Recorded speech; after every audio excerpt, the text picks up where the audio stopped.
নমস্কার বন্ধুরা, আজকে তৈরি করে দেখাবো বাদামের ভর্তা। তার জন্য নিয়েছি কাঁচা বাদাম, একটু কাঁচা রসুনের গোটা কোয়া, একটু কাঁচা লঙ্কা আর একটু গোটা জিরে।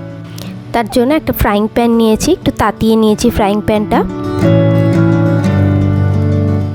এবার প্রথমে দিয়ে দিলাম রসুনের গোটা কোয়াগুলো, ছাড়ানো রসুনের কোয়াগুলো একটু শুকনো খোলায় ভেজে নেব রসুনগুলো।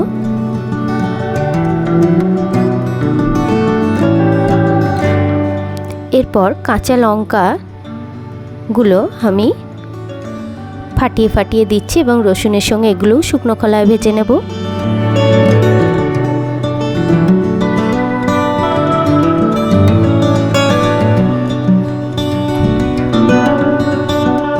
এরপর কাঁচা বাদামগুলোকে একই সঙ্গে রসুন আর কাঁচা লঙ্কার সঙ্গে দিয়ে দিলাম, দিয়ে এগুলোকেও আমি শুকনো খোলায় একই সঙ্গে নাড়াচাড়া করে নেব।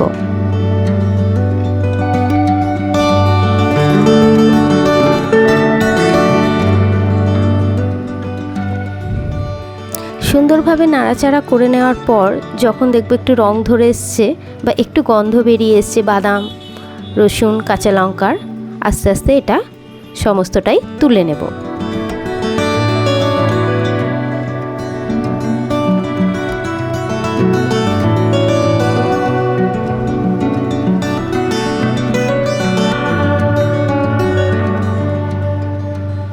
এবার ওই ফ্রাইং প্যানে সামান্য একটু সরষের তেল,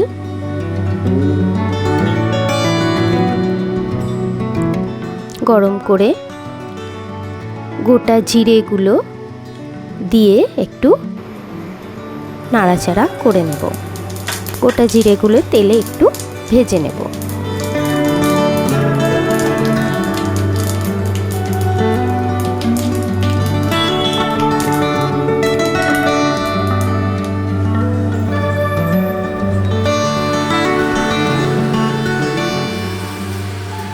এবার বাদামগুলোকে চেষ্টা করব খোলাগুলোকে এইভাবে ছাড়িয়ে নেওয়ার।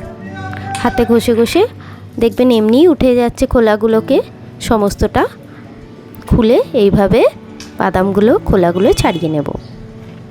এবার মিক্সিং বোলে ছাড়ানো বাদামগুলো, শুকনো খোলায় ভেজে নেওয়া কাঁচা লঙ্কা, রসুন এবং তেলে ভেজে নেওয়া জিরেটা একসাথে দিয়ে দেব।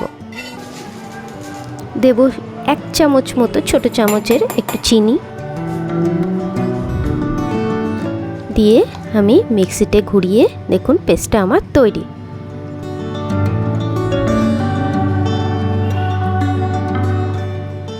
এবার মিশ্রণটা একটা বাটিতে সার্ভ করব, সঙ্গে একটুখানি সরষের তেল নিয়ে মিশিয়ে নেব, তাতে জিনিসটা আরেকটু টেস্ট হয়।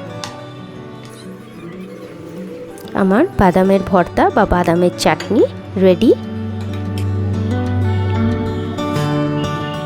একদিন রুটি দিয়ে পরিবেশন করুন। একঘেয়েমি তরকারির বদলে এই বাদামের চাটনি বেশ ভালো লাগবে।